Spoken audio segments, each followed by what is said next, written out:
जरा सोचिए, अगर आपके पड़ोस में रहने वाली एक मासूम सी बच्ची असलियत में एक सीरियल किलर निकले तो आपको कैसा लगेगा? साल 2018 की फिल्म द बैड सीड की कहानी कुछ ऐसी ही रोंगटे खड़े कर देने वाली है। फिल्म की शुरुआत होती है 9 साल की एक बच्ची एमा से। एक सुबह वो अपने कमरे की खिड़की से एक बिल्ली को पानी में डूबकर मरते हुए देख रही थी। किसी आम बच्चे के लिए ये मंजर भयानक होता, लेकिन एमा ने बड़े आराम से खिड़की के पर्दे गिराए और अपने रोजमर्रा के कामों में लग गई। उसके चेहरे पर दुख का कोई निशान तक नहीं था। एमा की मां की मौत हो चुकी थी और वो अपने पिता डेविड के साथ रहती थी। एमा दिखने में बहुत होनहार थी, लेकिन ऐसा लगता था मानो उसके अंदर इंसानी भावनाएं, ह्यूमन इमोशंस हैं ही नहीं। बातों ही बातों में बाहर मरी हुई बिल्ली का जिक्र आता है। डेविड उस बिल्ली को बाहर निकालता है, लेकिन एमा का चेहरा अभी भी पत्थर जैसा था। उसी दिन स्कूल में एक अजीब घटना घटी। क्लास में एक डरावना कीड़ा आ गया, जिसे देखकर बाकी बच्चे डर के मारे पीछे हटने लगे, लेकिन एमा के चेहरे पर कोई खौफ नहीं था। उसने बिना डरे उस कीड़े को पकड़ा, उसे एक जार में कैद किया और खिड़की से बाहर उड़ा दिया। उसकी टीचर मिसेस एलिस ये सब गौर से देख रही थी। उन्हें एमा का ये बर्ताव सामान्य नहीं लगा। घर पर डेविड ने एक नई बेबी सिटर क्लोई का इंटरव्यू लिया और उसे नौकरी पर रख लिया। क्लोई को डेविड काफी दिलचस्प लगे, लेकिन उसे एमा के इरादों का अंदाजा नहीं था। उधर स्कूल में एमा अपनी अच्छी छवि बनाने के लिए सिटीजनशिप अवार्ड जीतने की कोशिश में लगी थी। एक बार खेलते समय एक लड़की एमा से टकरा गई तो एमा ने उसे बड़े प्यार से सहारा देकर उठाया, सिर्फ इसलिए ताकि उसकी टीचर उसे दयालु समझे। रात को जब सब सो जाते तब एमा शीशे के सामने खड़े होकर मुस्कुराने की प्रैक्टिस करती थी। वो नकली हंसी और दुख के हाव भाव सीखती थी ताकि लोगों को बेवकूफ बना सके कि वो एक नॉर्मल बच्ची है। अगले दिन स्कूल में अवार्ड फंक्शन था। डेविड अपनी बेटी को लेकर बहुत उत्साहित था, लेकिन तभी टीचर ने घोषणा की कि ये प्रतिष्ठित अवार्ड माइलो नाम के एक बच्चे ने जीत लिया है। एमा के पैरों तले जमीन खिसक गई। वो गुस्से और जलन से भर गई। डेविड ने जब उसे समझाने की कोशिश की तो एमा ने साफ कहा कि उस मेडल की असल हकदार वही थी और माइलो का उस पर कोई हक नहीं है। लेकिन जब उसने पिता की नाराजगी देखी तो फौरन मासूम बनकर माफी मांग ली। एमा ने फिर माइलो को सबसे नजर चुराकर पास की एक चट्टान दिखाने का बहाना बनाया। जब माइलो ने वापस चलने को कहा तो एमा उसकी तरफ एक शिकारी की तरह बढ़ी और तभी स्क्रीन काली हो गई। कुछ देर बाद जब माइलो के माता पिता उसे ढूंढते हुए एमा के पास आए तो उसने बड़ी मासूमियत से सफेद झूठ बोल दिया। उसने कहा कि वो माइलो से काफी समय से नहीं मिली है। तभी अचानक 2 लड़कियों की चीखें सुनाई दी। सब लोग उस चट्टान की ओर भागे और देखा कि माइलो नीचे नदी में गिर चुका था। जब उसके पिता ने उसे पानी से बाहर निकाला तब तक माइलो की जान जा चुकी थी। अगले दिन नाश्ते की मेज पर सन्नाटा था। डेविड ने एमा से पूछा कि वो कैसा महसूस कर रही है, लेकिन एमा को अपने दोस्त की मौत का कोई दुख नहीं था। वो इस बात को पूरी तरह अनदेखा कर रही थी। इसी बीच नई बेबी सिटर क्लोई वहां पहुंची। एमा ने क्लोई को अपने पिता के कमरे से कुछ दवाइयां चुराते हुए देख लिया। बाद में जब वे दोनों फिल्म देख रहे थे, एमा ने क्लोई को अपनी मुट्ठी में करने के लिए उस चोरी का जिक्र किया। क्लोई डर गई और उसने वादा किया कि वो डेविड को कुछ नहीं बताएगी। एमा ने अब क्लोई को अपना गुलाम बनाना शुरू कर दिया और उसे अपने लिए आइसक्रीम लाने का हुक्म दिया। क्लोई को एमा का व्यवहार बहुत अजीब लगा, लेकिन वो मजबूर थी। माइलो की श्रद्धांजलि सभा में हर आंख नम थी सिवाय एमा की। घर लौटने पर डेविड को भी एमा के व्यवहार में कुछ गड़बड़ लगी। तभी स्कूल की टीचर मिसेस एलिस और एक पुलिस अफसर डेविड के पास पहुंचे। उन्होंने बताया कि किसी चश्मदीद ने माइलो की मौत से ठीक पहले एमा को उसके साथ उसी चट्टान पर देखा था। एमा दरवाजे के पीछे छिपकर ये सब सुन रही थी। जब उसे लगा कि वो पकड़ी जाएगी तो उसने जानबूझकर एक गुलदस्ते पर गिरने का नाटक किया और खुद को चोट पहुंचा ली। खून और चोट को देखकर मिसेस एलिस और पुलिस अफसर का ध्यान भटक गया और बातचीत वहीं रुक गई। जब डेविड एमा की चोट पर पट्टी बांध रहा था, उसने फिर से पूछा कि क्या वो चट्टान पर थी। एमा ने फिर से साफ इनकार कर दिया और चिल्लाकर मिसेस एलिस पर इल्जाम लगा दिया कि वो उससे नफरत करती हैं और उसे फंसाना चाहती हैं। डेविड घर के पास बने एक छोटे गैराज या केबिन में काम कर रहा था, जहां काफी ज्वलनशील सामान, आग पकड़ने वाली चीजें रखा था। क्लोई वहां पहुंचती है और डेविड से सिगरेट पीने की इजाजत मांगती है, पर डेविड उसे वहां आग के खतरे की वजह से मना कर देता है। इसके बाद क्लोई एमा को लेकर सैर सपाटे के लिए बाहर निकलती है। रास्ते में वे माइलो के घर के बाहर मिसेस एलिस की गाड़ी खड़ी देखते हैं। क्लोई जानती थी कि एमा का माइलो की मौत में हाथ है, इसलिए वो उसे डराने के लिए कहती है, मिसेस एलिस तुम्हारे खिलाफ केस तैयार कर रही हैं। अगर पुलिस को सच पता चल गया तो वो तुम्हें बिजली की कुर्सी पर बिठाकर करंट लगा देंगी। ये सुनकर एमा अंदर से थोड़ा डर जाती है, लेकिन वो इतनी शातिर थी कि उसने कुछ भी स्वीकार नहीं किया और अनजान बनने का नाटक करती रही। उसी दिन एमा ने एक खौफनाक साजिश रची। घर के बाहर लगा मधुमक्खियों का छत्ता अब गायब था। दूसरी तरफ मिसेस एलिस जब माइलो के घर से निकलकर अपनी गाड़ी में जा रही थी, तभी एक मधुमक्खी ने उनका ध्यान भटकाया। वो जैसे तैसे बची, लेकिन जैसे ही कैमरा गाड़ी की पिछली सीट पर गया, वहां मधुमक्खियों का एक बड़ा छत्ता रखा था। एमा ने उसे चुपके से वहां रख दिया था ताकि अपनी टीचर को रास्ते से हटा सके।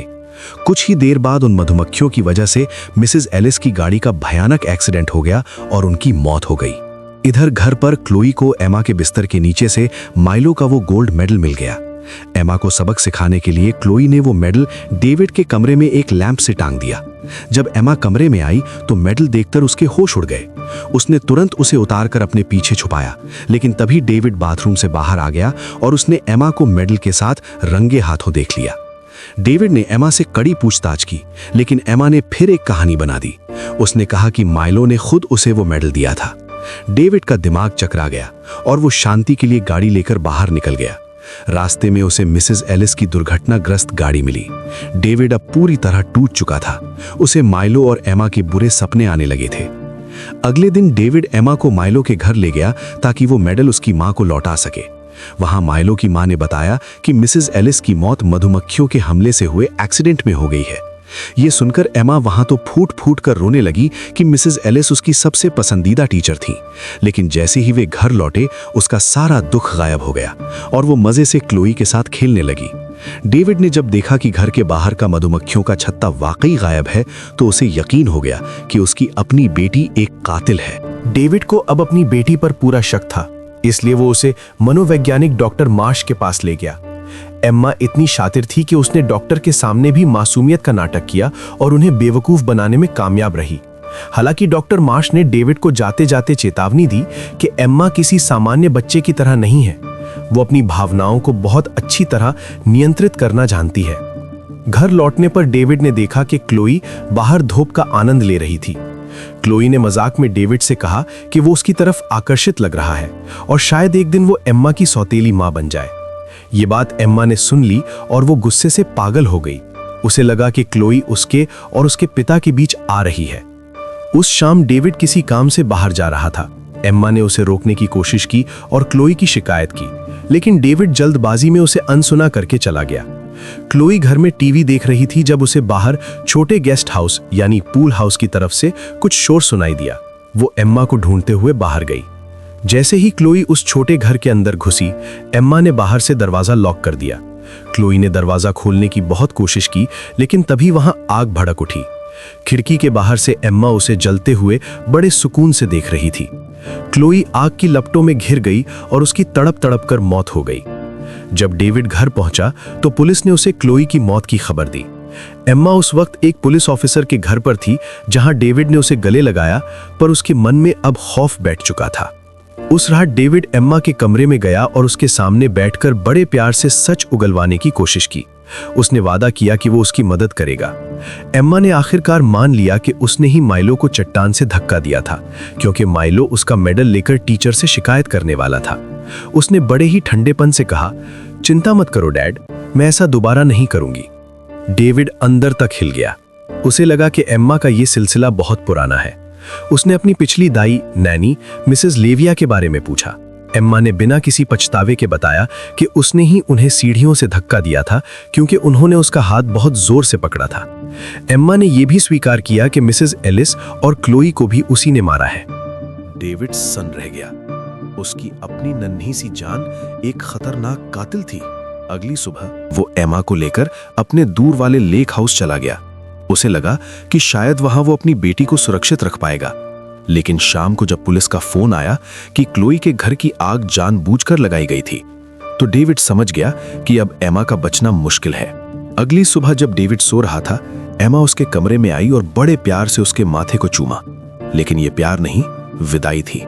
उसने पूरे घर की खिड़कियां बंद की और रसोई की गैस चालू कर दी ताकि डेविड सोता हुआ ही मर जाए। वो खुद बाहर झील के किनारे जाकर बैठ गई। खुशकिस्मती से गैस की बदबू से डेविड की नींद खुल गई और उसने फौरन खिड़कियां खोलकर अपनी जान बचाई। जब डेविड ने झील किनारे बैठी एमा से पूछा कि उसने ऐसा क्यों किया, तो उसने मासूमियत से कहा, अगर आप मर जाते तो मैं अपनी मौसी एंजेला के साथ रह पाती, वो मुझे आपसे ज्यादा पसंद करती हैं। डेविड समझ गया कि एमा को रोकना नामुमकिन है। उसने कुछ दवाइयां पीसी और एमा के लिए हॉट चॉकलेट बनाई। एमा ने हॉट चॉकलेट पी और गहरी नींद में सो गई। डेविड ने उसमें नींद की ढेरों गोलियां मिला दी थीं ताकि वो उसे हमेशा के लिए सुला सके, लेकिन एमा उससे भी 2 कदम आगे थी। रात के अंधेरे में एमा जागी और उसने डेविड की ही बंदूक उठा ली। उसने ट्रिगर दबाया, लेकिन गोली डेविड को नहीं लगी। डेविड हक्का बक्का रह गया। उसने तो एमा को भारी खुराक दी थी। एमा ने मुस्कुराकर बताया कि उसने दवा वाले कप पहले ही बदल दिए थे। अब एमा ने अपना आखिरी दांव खेला। उसने तुरंत पुलिस को फोन किया और चीखने चिल्लाने लगी कि उसके पिता उसे मारना चाहते हैं। वो बाथरूम में जाकर छुप गई। डेविड गुस्से और पागलपन में बंदूक लेकर बाथरूम का दरवाजा तोड़कर अंदर घुसा।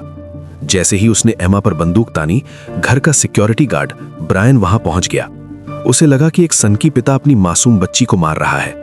गार्ड ने बिना सोचे समझे गोली चला दी और डेविड की मौके पर ही मौत हो गई। अगली सुबह मौसी एंजेला वहां पहुंची। पुलिस और दुनिया की नजर में डेविड एक मानसिक बीमार था जिसने अपनी बेटी को मारने की कोशिश की। एंजेला ने रोती हुई एमा को गले लगाया और कहा, अब सब ठीक है। उसी पल एमा के चेहरे के हाव भाव बदले। उसकी आंखों में वही ठंडी चमक आई और होठों पर एक डरावनी मुस्कान। शैतान अब अपने नए घर की ओर बढ़ रहा था। तो दोस्तों, ये थी द बैड सीड की पूरी कहानी। कभी कभी बुराई का बीज हमारे सबसे करीब ही पनपता है। आपको क्या लगता है, क्या एमा को कभी पकड़ा जाएगा? कमेंट्स में अपनी राय जरूर दें। अगर कहानी पसंद आई हो तो लाइक करें और ऐसी ही बेहतरीन कहानियों के लिए चैनल को सब्सक्राइब करना ना भूलें।